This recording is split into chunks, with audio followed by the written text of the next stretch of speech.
사랑하는 교우 여러분, 안녕하셨습니까? 오늘은 2월 24일 수요일 사순절 6번째 날입니다.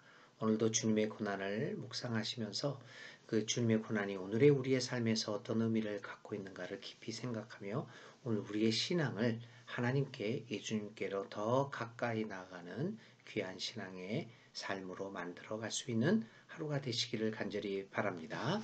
네, 오늘 우리가 이 사순절 6번째 날 읽을 7일이죠. 죄송합니다. 7번째 날 읽을 하나님의 말씀은 시편 77편 그리고 잠언 30장 1절부터 9절까지 있는 말씀, 그리고 마태복음 4장 1절부터 11절까지 있는 말씀입니다. 그런데 오늘 우리가 특별히 읽고 묵상할 말씀은 신약 성서의 마태복음 4장 1절부터 11절까지 있는 말씀입니다. 먼저 마태복음 4장 1절부터 11절까지 있는 말씀을 제가 새 번역으로 읽겠습니다.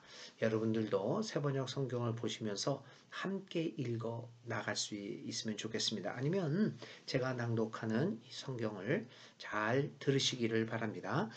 마태복음 4장 1절부터 11절까지 있는 말씀입니다. 그 즈음에 예수께서 성령에 이끌려 광야로 나가서 악마에게 시험을 받으셨다. 예수께서 밤낮 40일을 금식하시니 시장하셨다. 그런데 시험하는 자가 와서 예수께 말하였다. 네가 하나님의 아들이거든 이 돌들에게 빵이 되라고 말해 보아라. 예수께서 대답하셨다. 성경에 기록하기를 사람이 빵으로만 살 것이 아니라 하나님의 입에서 나오는 모든 말씀으로 살 것이다 하였다. 그때 악마는 예수를 그 거룩한 도성으로 데리고 가서 성전 꼭대기에 세우고 말하였다. 내가 하나님의 아들이거든 여기에서 뛰어내려 보아라. 성경에 기록하기를 하나님이 너를 위하여 자기 천사들에게 명하실 것이다. 그리고 그들이 손으로 너를 떠 받쳐서 너의 발이 돌에 부딪히지 않게 할 것이다 하였다. 예수께서 악마에게 말씀하셨다. 또 성경에 기록하기를 주 너의 하나님을 시험하지 말아라 하였다. 또다시 악마는 예수를 매우 높은 산으로 데리고 가서 세상의 모든 나라와 그 영광을 보여주고 말하였다. 네가 나에게 엎드려서 절을 하면 이 모든 것을 네게 주겠다. 그때 예수께서 그에게 말씀하셨다. 사탄아 물러가라. 성경에 기록하기를 주 너의 하나님께 경배하고 그 분만을 섬겨라 하였다. 이때 악마는 떠나가고 천사들이 와서 예수께 시중을 들었다. 아멘. 하나님의 기록된 말씀입니다. 우리 함께 기도 드리겠습니다. 하나님 아버지, 2월 24일 사순절 7째 날 수요일 아침을 우리에게 또 창조의 새 아침으로 새로운 하루로 허락하여 주셨음을 감사합니다. 하나님께서 함께하여 주시는 하루하루의 삶이 우리에게 날마다 새로움으로 다가오게 해주시니 감사합니다.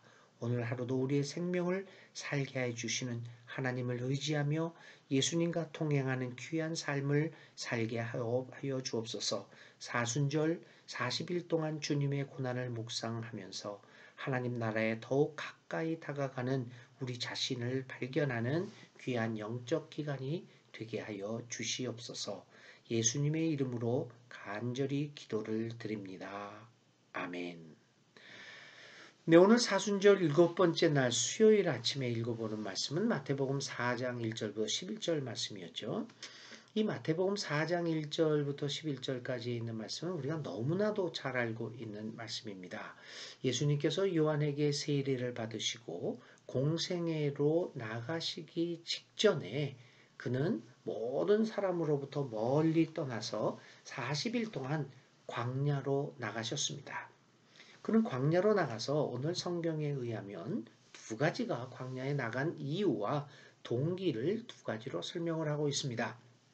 먼저 광야로 나가게 된 것은 성령의 이끌림을 받았다라고 얘기를 합니다.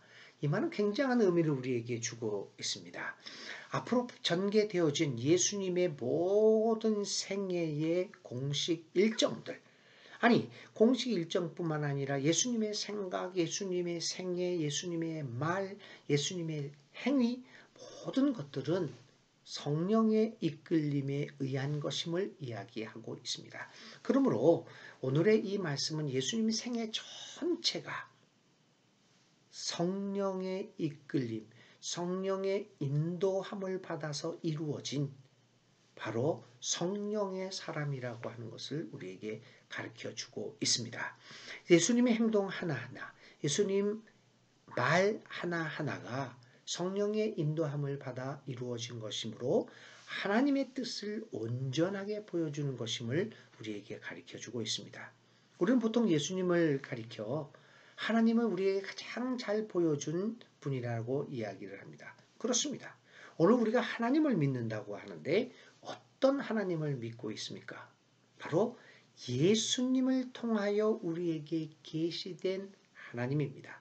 그래서 우리가 예수님의 말씀을 공부하고 예수님이 하셨던 행위들이 무엇이었던가를 생각을 하면서 예수님을 닮아가고 그분의 마음을 우리의 마음에 담고 그리고 그분을 따라가면서 그분을 예수를 살기로 하는 이유는 바로 예수님이 하나님의 뜻을, 하나님의 모습을 가장 정확하게 그리고 분명하게 보여주신 분이기 때문입니다. 그래서 예수님은 오늘 말씀에 의하면 성령에 끌려 삶을 살아가게 되었습니다. 두 번째로 광야로 나가게 된 목적은 광야에 나가서 무엇을 했느냐? 사탄에 의해서 시험을 받는 그 과정을 거치셨음을 이야기합니다. 예수님께서는 이제 본격적으로 하나님 나라의 말씀을 전파하기 이전에 광야로 나가서 외딴 곳에 나가서 사탄으로부터 시험을 받습니다. 어떻게 생각해 보면 이것을 훈련 과정이라고 볼 수가 있습니다. 모든 일을 하는 데 있어서 우리가 거쳐야 할 과정이 있을 것입니다. 그 중에 하나가 어떻게 하나님의 나라의 일을 할 수 있느냐라고 하는 방법론에 대한 문제입니다. 많은 사람들은 목적만 달성하면 된다. 이게 실용주의의 생각들이 많이 그렇잖아요. 결과가 좋으면 모든 것이 정당화된다. 뭐로 가도 서울만 가면 된다. 결과는, 목적은 과정을 정당화시킨다. 이렇게 생각을 합니다. 그래서 우리는 어떤 방법을 써서라든지 성공한 사람이라고 하면 그 사람은 일단 인정을 하게 되는 거죠. 아무리 방법이 좋았다고 하더라도 과정이 훌륭했다고 하더라도 결과가 나쁘면 어떤 성공적인 열매를 거두지 못하였다고 하면 우리들은 고개를 갸우뚱거립니다. 그렇죠? 오늘 우리들이 결과 중심적인 생각과 실용주의적인 효율성을 중요시하게 생각하는 현대인들이 갖게 되는 크나큰 오류 중에 하나입니다. 과정은 생각하지 않습니다. 어떤 방법을 생각하느냐. 목적은 방법을 정당화한다. 이렇게 생각을 하기가 십상입니다. 그래서 어떤 일을 성사를 이루기 전에 우리가 먼저 어떤 방법을 써서 이 일을 수행할 것인가라고 결정하는 것은 굉장히 중요합니다. 그런 의미에서 오늘 예수님께서 광야에 나가서 사탄에게 시험을 받았다라고 하는 것은 예수님의 생애에 있어서 굉장히 중요한 의미를 가집니다. 좋다. 나는 이제 하나님 나라를 선포할 것이다. 하나님 나라를 오게 할 것이다. 하나님 나라를 이 땅에 이룩하려고 할 것이다. 근데 그 방법이 뭐냐? 라고 하는 것을 예수님 결정하셔야만 했습니다. 첫 번째, 두 번째도 마찬가지고 세 번째 유혹도 그렇죠. 첫 번째 유혹은 돌을 떡으로 만드는 것이다. 두 번째 그 유혹은 뛰어내리라. 높은 곳에서 뛰어내리라. 또 다치지 않을 것이다. 세 번째는 나에게 절을 해라. 그러면 모든 것을 너에게 주겠다. 이 모든 것들이 이 세 가지 모두가 방법론에 관한 것입니다. 첫 번째 돌을 떡으로 만든다라고 하는 것은 사람들이 가장 중요시 여기고 있는 먹을 것, 생존의 문제, 떡. 떡을 주면, 사람들이 필요로 하는 것을 주면 네가 무엇을 하든지 간에 사람들은 판결할 것이다. 너는 성공할 것이다. 여러분, 사람들에게 필요한, 사람들이 원하는 것을 주는 것은 어쩌면 이 세상에서 우리가 가질 수 있는 성공의 지름길인지도 모릅니다. 예를 들면 사람들은 먹을 것에 있어서도 맛있는 것을 좋아합니다. 그 음식이 해롭거나 우리의 건강을 궁극적으로 해치고 이 암을 발생시킨다든가 또 여러 가지 몸의 기능을 약화시킬 수 있다고 할지라도 일단 그것이 맛이 있으면 그 음식은 팔리게 될 것입니다. 왜냐하면 사람들은 맛을 찾기 때문입니다. 그래서 이 음식을 판매하시는 분들이 그 제품 그 생산업자들이 그것만 사람들이 원하는 것, 사람들이 좋아하는 것만 만들어 내기도 합니다. 그 결과는 어떻습니까? 우리 건강을 해치게 됩니다. 그래서 사람들은 많은 이 자본주의 사회에서 많은 기업들이 그런 식으로 제품들을 생산해내는 거죠. 우리가 원하는 것, 인간들 소비자들이 뭘 원하는가를 제대로 잘 파악을 해서 그 물건들을 만들면 잘 판매가 되고 기업은 성장하고 돈은 수익은 남게 됩니다. 사실 그 GMO라는 거, 유전자 변형 그 식품들이 다 그런 의미에서 나오지 않았습니까? 보기에 좋고 달콤하고 또 많은 양을 적은 비용으로 많은 양을 생산해낼 수 있기 때문에 GMO라고 하는 이러한 그 유전자 변형 식품들이 나옵니다. 그러나 결국 그 유전자 변형되어진 GMO 음식들을 우리들이 세대들이 어린아이들이 먹고 자랐을 때 그 아이들의 몸에 유전자들이 변형이 되고 여러 가지 이 몸에 이상 징후들이 많이 나타나지 않습니까? 그런데 사실은 사람들이 원하는 것을 주면 성공합니다. 오늘 사탄은 예수님에게 그런 걸 얘기합니다. 야, 하나님 나라의 여러 가지를 얘기할 거 없다. 사람들은 원하는 게 있다. 뭐냐? 그 배를 채우는 것이다. 경제적 욕구를 달성하게 해주는 것이다. 떡을 주면 되는 것이 아니냐? 돈을 벌게 해주고, 그렇게 잘 살게 해주면 되는 것 아니냐? 그거를 줘라. 만일 네가 돌을 떡으로 만들 수 있는 능력을 보여준다면 사람들은 몰려올 것이다.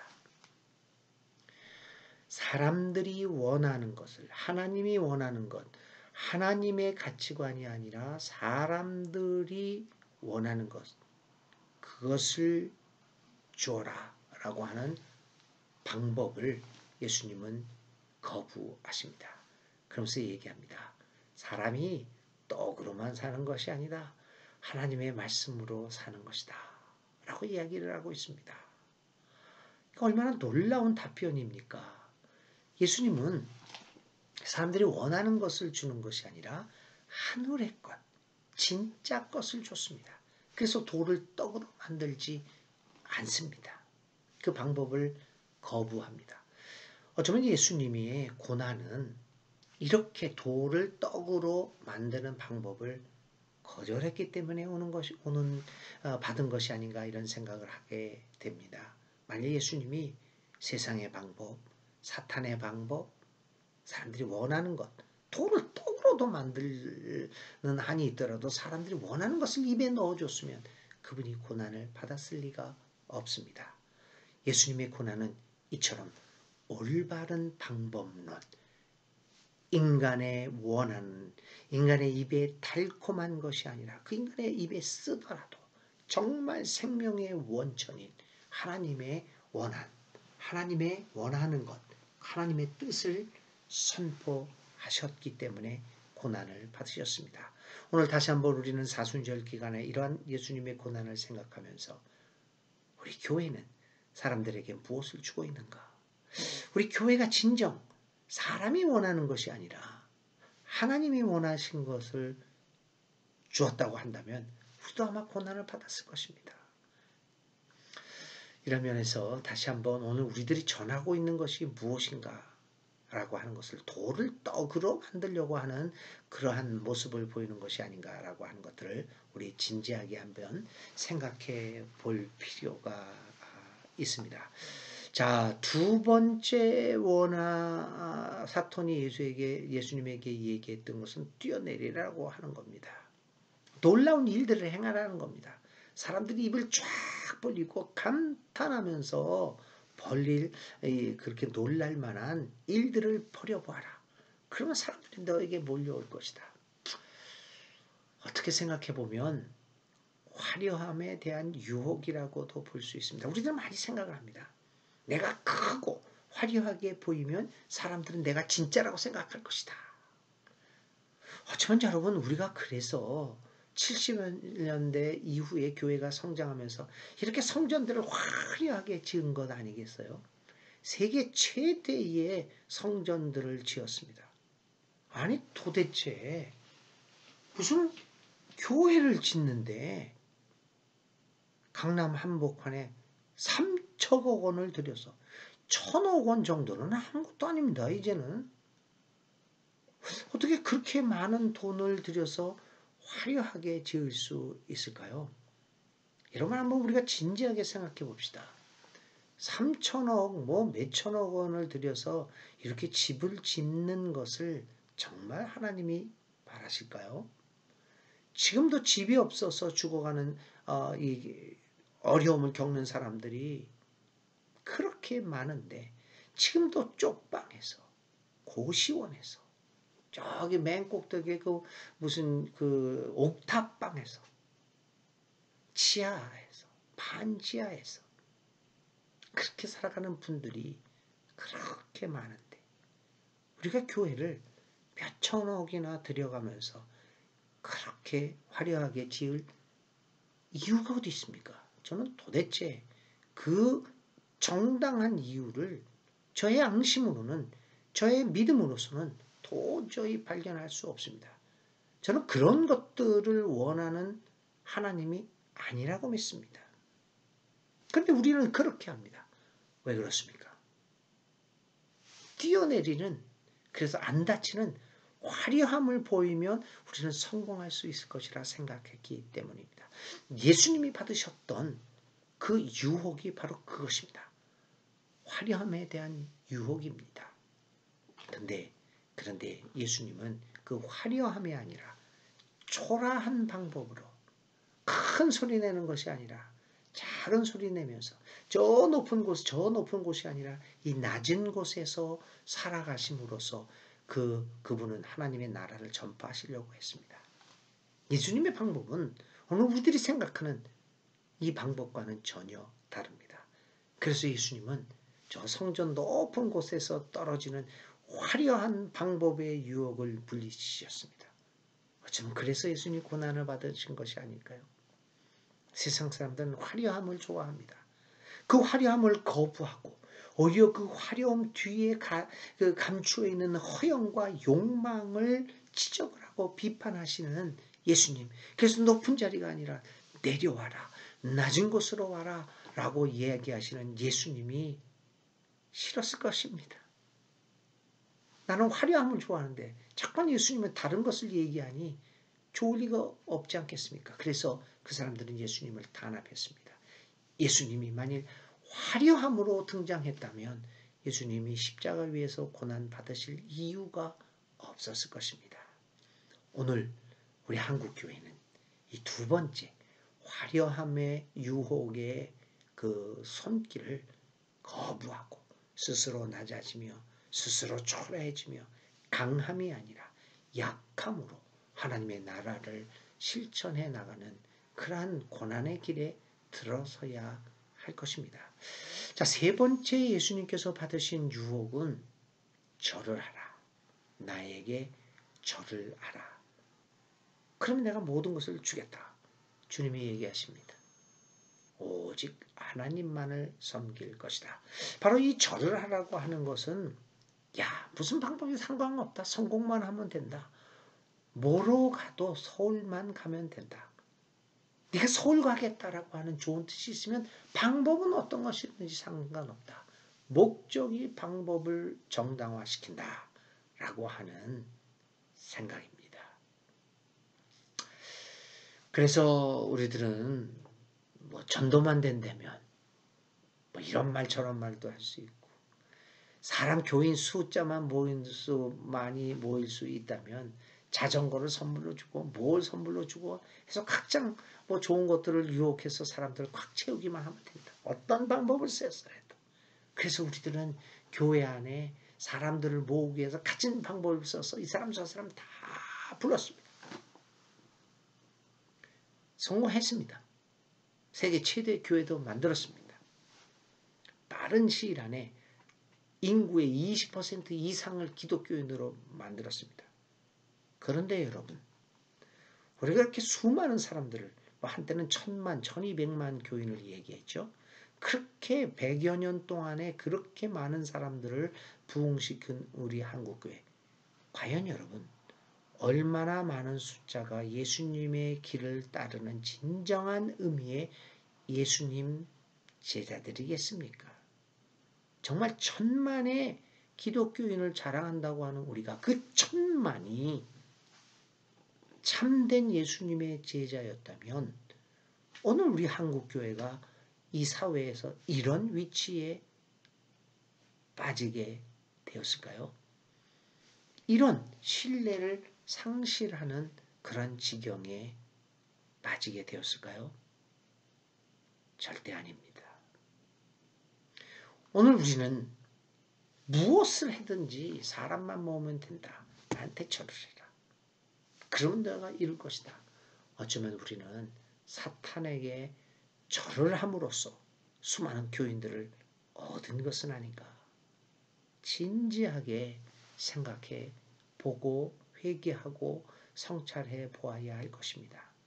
예수님은 뭐로 가도 서울만 가면 된다. 목적이 방법을 정당화시킨다. 라고 하는 생각을 단호하게 거부합니다. 그러면서 말씀하십니다. 하나님만을 섬기라. 하나님만을 섬기는 그 방법. 예수님에게 있어서는 목적보다는 정당한 방법이 더 중요했습니다. 오늘 우리들에게는 무엇이 더 중요합니까? 목적을 이루는 것?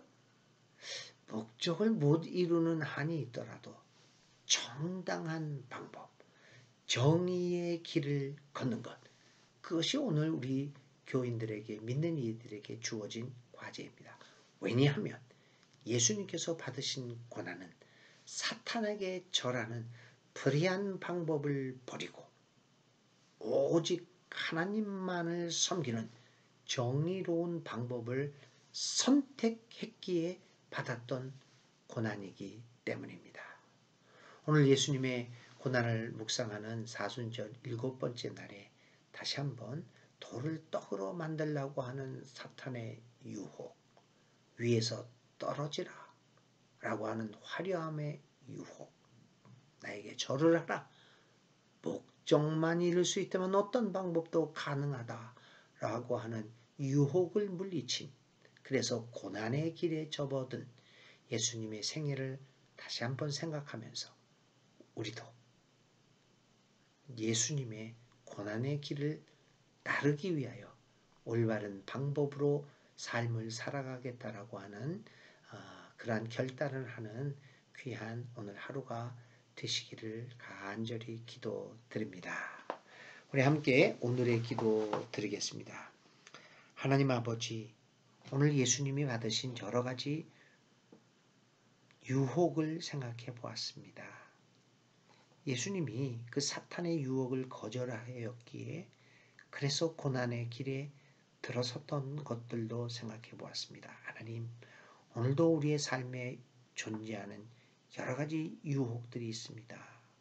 사람들이 원하는 것들, 원함에 대한 유혹, 화려함의 유혹, 불의한 방법으로 목적을 이루는 것에 대한 유혹들, 예수님이 물리쳤던 것처럼 우리들도 그러한 유혹을 물리치고 고난의 길이 우리 앞에 놓여 있을지라도 하나님, 우리 교회가 진정 예수님의 길만을 따라가는 교회가 우리들이 믿는 이들이 되게 하옵소서. 예수님의 이름으로 간절히 기도드립니다. 아멘. 네, 오늘의 실천입니다. 여러분들의 삶을 한번 돌아보면서 정당한 방법이 아니어서 그 방법을 거부하고 정의로운 방법을 택했는데 혹시 그렇게 괄목한 만한 결과를 얻지 않은 것이 있었는지 한번 생각해 보십시오. 또 반대로 별로 방법은 좋지 정의롭지 않았는데 결과는 좋았던 일이 있었습니까?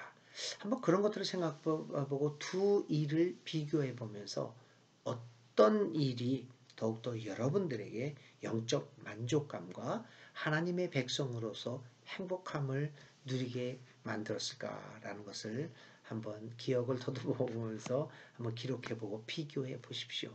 그리고 실패하더라도 정당한 방법으로 예수님의 길을 가겠다라고 하는 결단의 기도를 하나님 앞에 올리시기 바랍니다. 오늘 수요일 또 이따 저녁에 우리 요한복음 강해 공부로 또다시 만나겠습니다. 오늘 하루도 건강하고 행복한 코로나를 이겨나가는 귀한 하루가 되시기를 바랍니다.